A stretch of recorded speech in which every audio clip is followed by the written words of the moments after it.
So I'm back here with an unboxing and a comparison actually to the second edition. I originally ordered the Bonefire Tarot, and they sent me the second edition.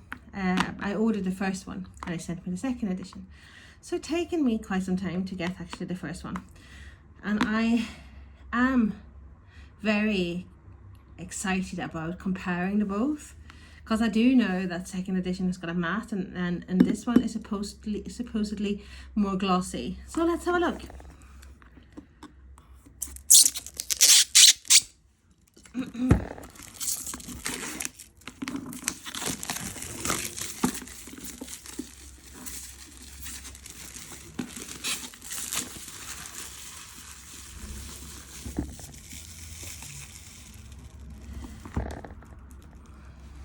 I hope you can see it all right. It's quite a chunky box. So this is the Bonefire Tarot by Gabi Angus-West, and it is published by Schiffer, Red Feather.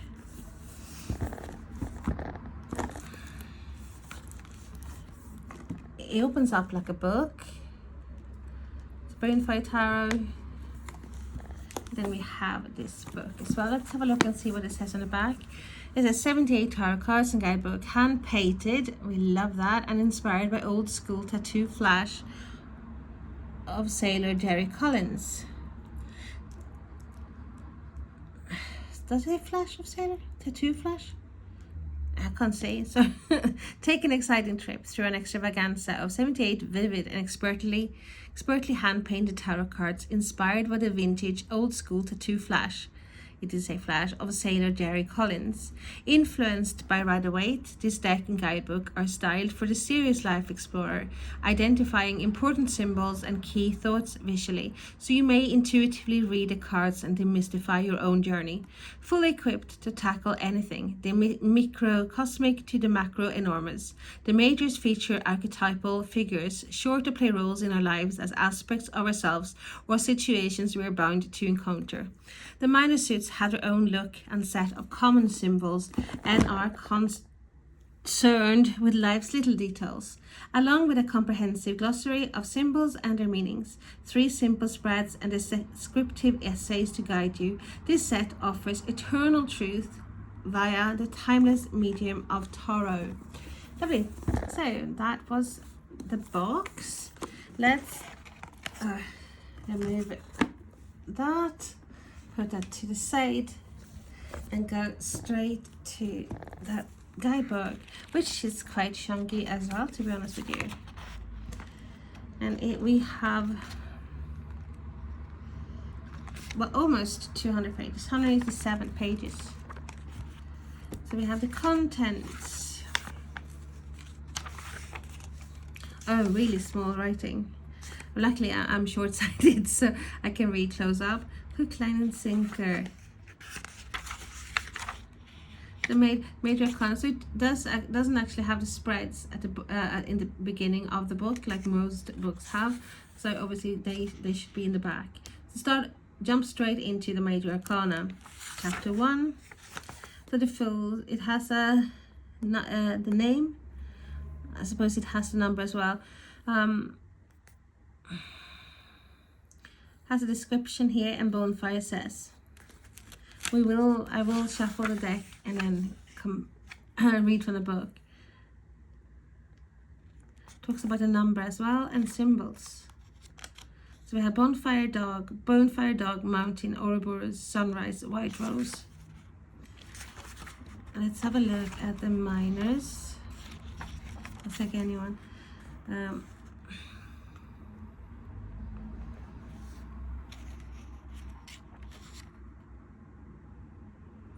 Quite a lot in the book. I like that.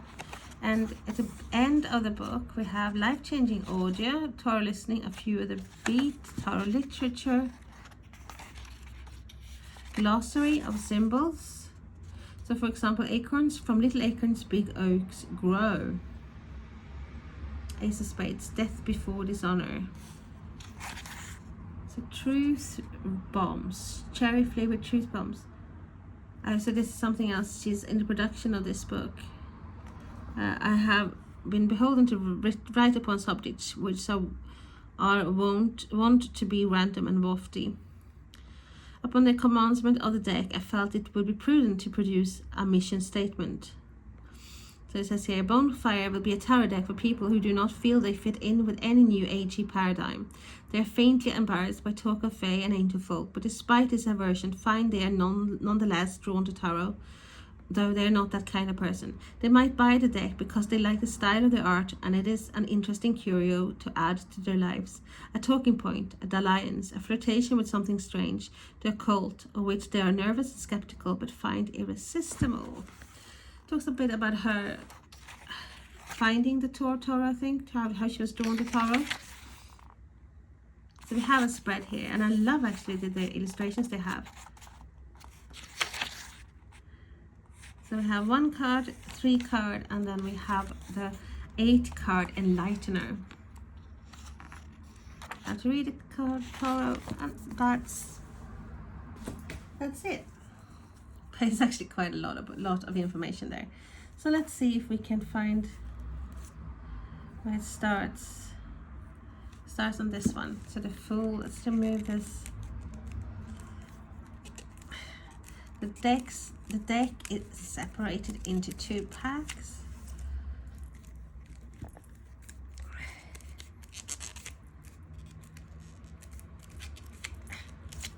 There we go. So that's full. So it should be like that.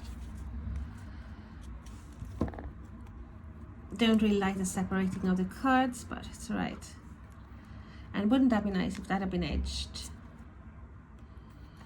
So what can we say about the cardstock? It's nice. It's glossy, but it's not overly glossy. And as always, it's like some sort of, I don't know, I think it's glue or something that's stuck to the card here. I'm trying to get rid of, because it feels like it shouldn't be there.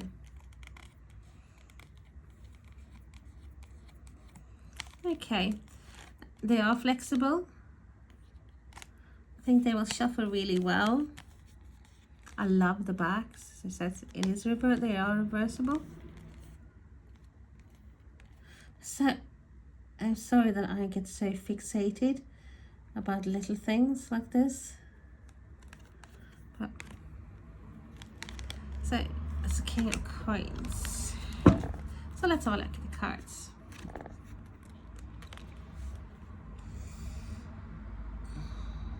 Oh, love it.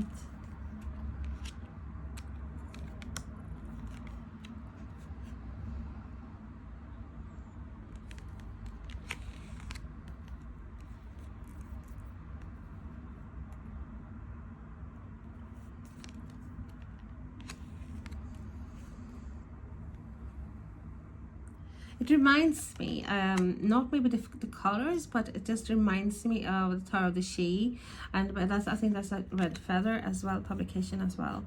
Just the cardstock, I think it's the same.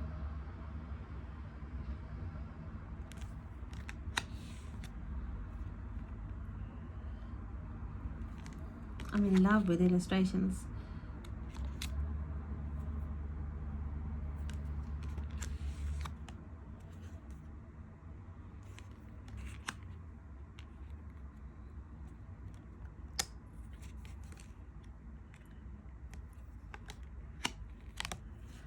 Hermit,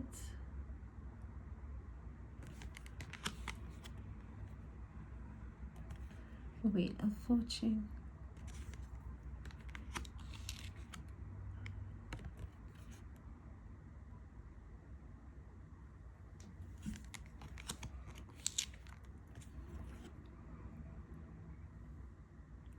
lots of info in the cards like that. So we do have the number in the card somewhere. I saw that on the Hangman. Let's see, have a look and see if we can find it in the Death card. We have the number there. Duh. No, here we have the number 12 there. So they don't write death. They just have the 13.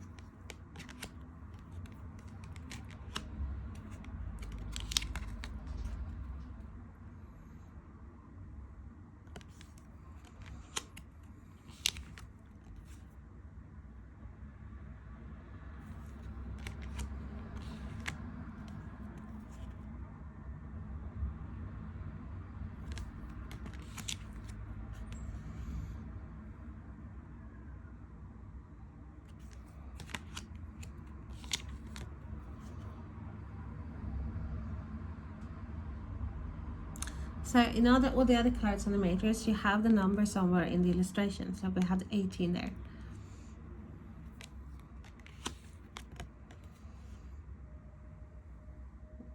And there we have the 19, the sun.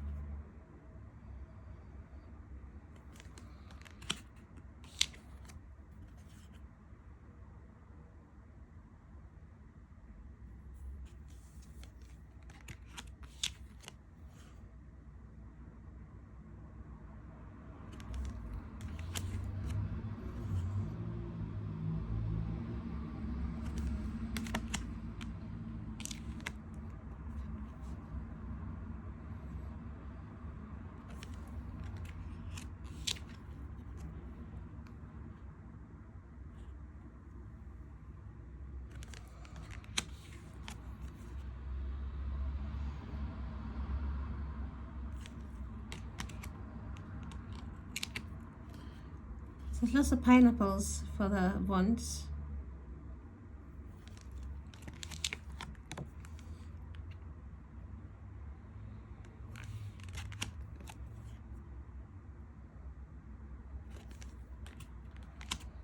This is definitely my cup of lovely green tea. No, but I love it. I really do. Got quirky elements. I love the colors. I love the gloss actually in this deck. I love the cardstock.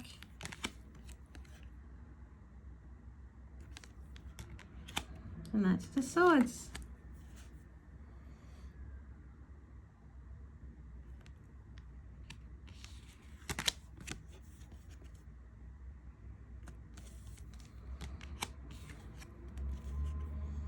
Also some resemblance, in my opinion, to Dame Darcy's Mermaid Tarot.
And the cups.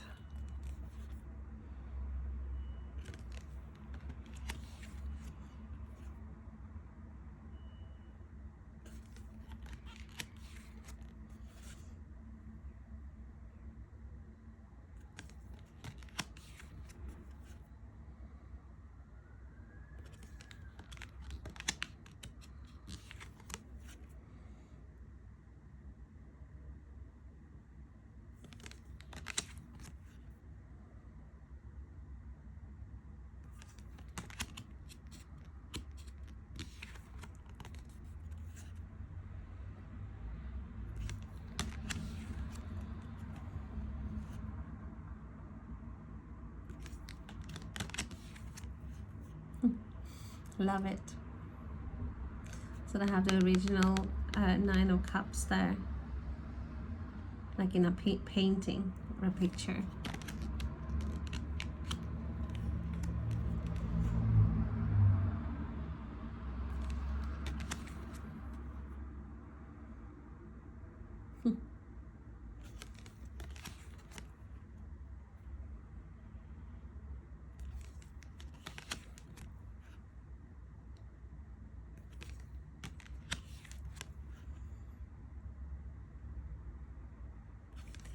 And now for the Pentacles, Ace of Pentacles, okay.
Queen of Pentacles, coins, and we have the King of Pentacles.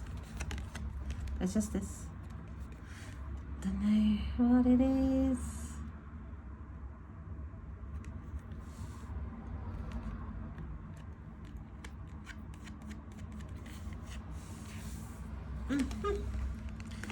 Okay.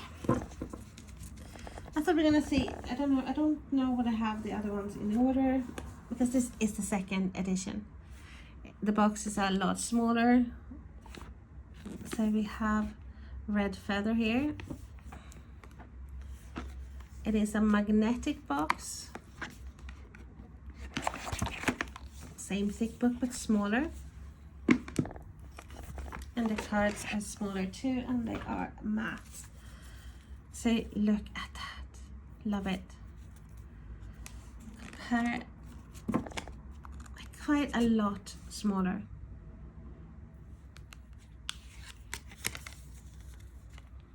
I do love them both. That's the problem, you know.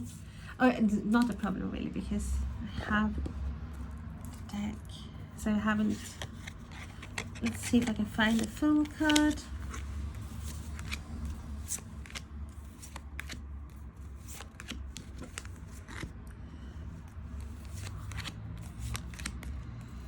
Same illustrations anyway. I just wanted to have a look if we can compare them a bit more.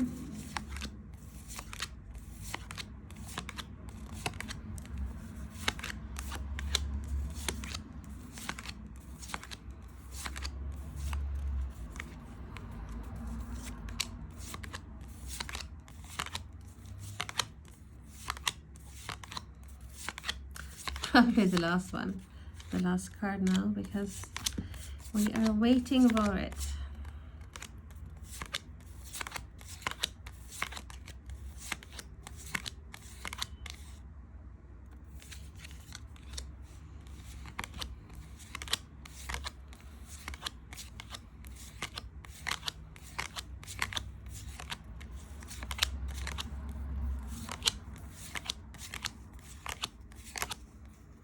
There we have it.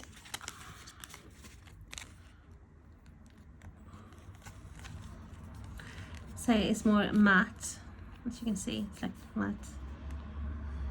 The colors are not as vibrant, they're more dimmed a bit. And that's the difference.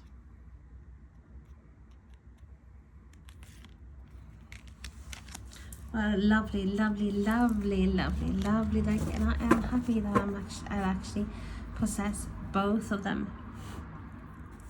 So, thank you for watching.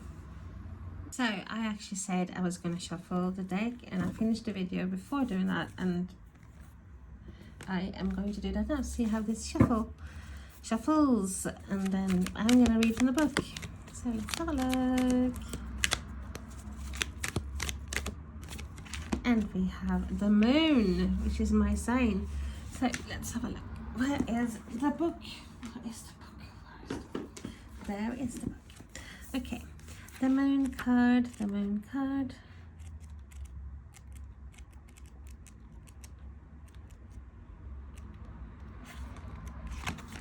Okay, it says the artist's dilemma, madness versus creativity, the light and shadow of a situation, howling at the moon, walking the middle path, guided by your intuition.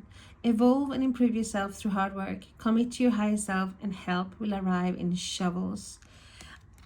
Bonefire says, if the day finds you in the mood for a merry dance through a surreal world of dreams and nightmares, then the moon is the card for you. Following the star, where a glimmer of hope in the distance helped us to understand the nature of that which we sought, we find in the moon a depiction of the inner landscape of our mind, which accompanies us as we decide to lean a bit on our intuition. The card of the Piscean, here intuition and dreams are the rulers. Welcome to the internal workings of inspired creatives. I'm honored to introduce you to the muse. The moon is a fabulous means for showing both the dark and lighter sides of a creative life. The lucky know where this creativity lies. Others may be yet to unearth it. But the star has shown it exists, and the moon tells us to search our dreams. The discovery of this individual creativity is our own personal grail. And it is for this we have searched since we set out. The Bonefire moon has a whole bunch of symbolism, and most of it is from the RWS. I love this card in all decks. I always search out moon cards, but within it is a story of all of its own. So I thought for change of speed I would go for a bit of show, don't tell.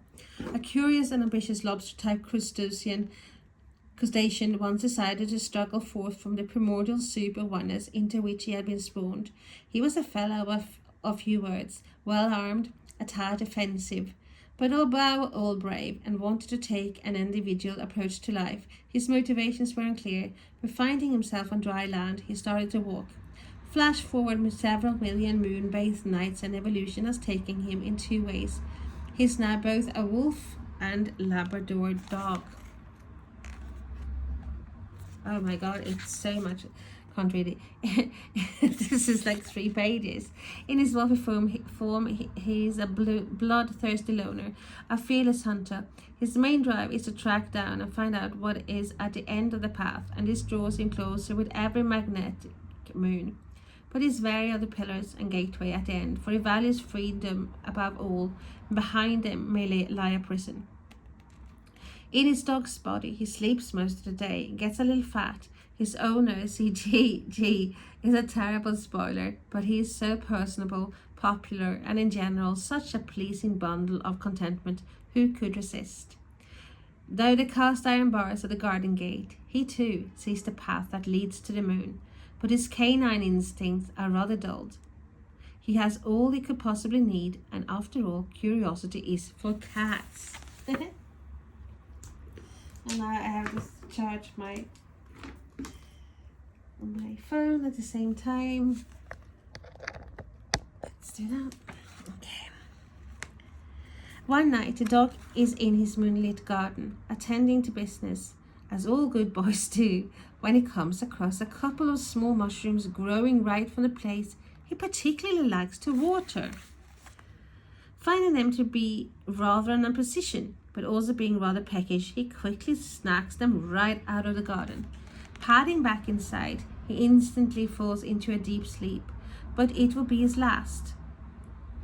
For several minutes later, our friend is wide awake, more awake than he has ever been in his life. He's on fire. He races into the garden, where his mad barks are met by distant howls. Perhaps tonight he has become the wolf. At that moment, he sees his past, where he has been, the wolf he once was, and his ancestral knowledge comes flooding back. He understands how and why he became a domestic pet, idler and slipper chewer. In a trice, he spies the path to the moon, lets out his own almighty howl, and is over the gate and gone up the path towards the pillars, which bow together, forming a tempting arch. What lies beyond this gateway, he has no idea. But while the moon is high in the sky, he will use his 5 senses to find out. He's not back yet, but if intended he does come home, he will resolve to take more walks and sit up late, drinking cognac and talking philosophy with his life partner Carl. Well, this flight of fancy is quite my own, inspired by my own dog, who recently took snacky bites from several mushrooms found growing near his business and was decidedly not himself for a few days. Goodness knows what visions he saw, but he never lost his appetite, and thankfully he's utterly recovered. The Bonefire moon speaks of potential unrealized and the consequences of this. It is often considered the card of instability, madness, and depression. I equate it with a life of that fulfilled versus the frustrated artist.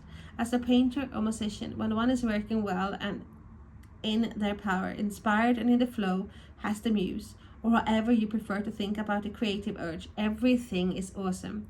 Things go right for you, and if not, you are unharmed by their effects. You are happy when your work is going well. It is a reciprocal agreement. Likewise, when you are happy, you spread it to those around you. You are more loving and understanding, and that you receive in return. When you are in this euphoric state, you are at the top of the wheel and you wish it could go on forever. This, of course, brings us to the opposite when you are not working. How about irritable, blocked, surly, tired, snappy, impatient, lost, distant, vacant, worried, unloving, unlovable, frequently drunk, drugged, morally and physically poor? Now these are extremes, but my own truth nonetheless, and I am one of the lucky ones. I should be painting, I have always known. For others it is less simple, and of course they might find solace in becoming the domestic dog rather than the wolf, to be comfortable and surround themselves with the fruits of the very labors they will always resent for taking time away from those very fruits. All this a distraction from the sad truth they are yet to find their individual art. The place is the world where they personally become the creator and make real contributions to the personal evolution and thus the evolution of the universe. So the moon tells us to get on and find it. It may be in your dreams or in the thing you always wanted to try, in the job you wanted as a kid, or the change to a career you know will be more fulfilling for yourself, if not for your bottom line. I am not suggesting you should drop everything and run wildly into the sunset, but rather take what you have learned, you love, and that which you would adore to have in your life, and make them work together to a mutual advantage. Symbols: arch, boat, dog, cross, magic mushrooms. Whoa, I was thinking magic mushrooms as soon as I heard that. But so I am gonna try to put this back now in the video, and it might be at the end, I don't know.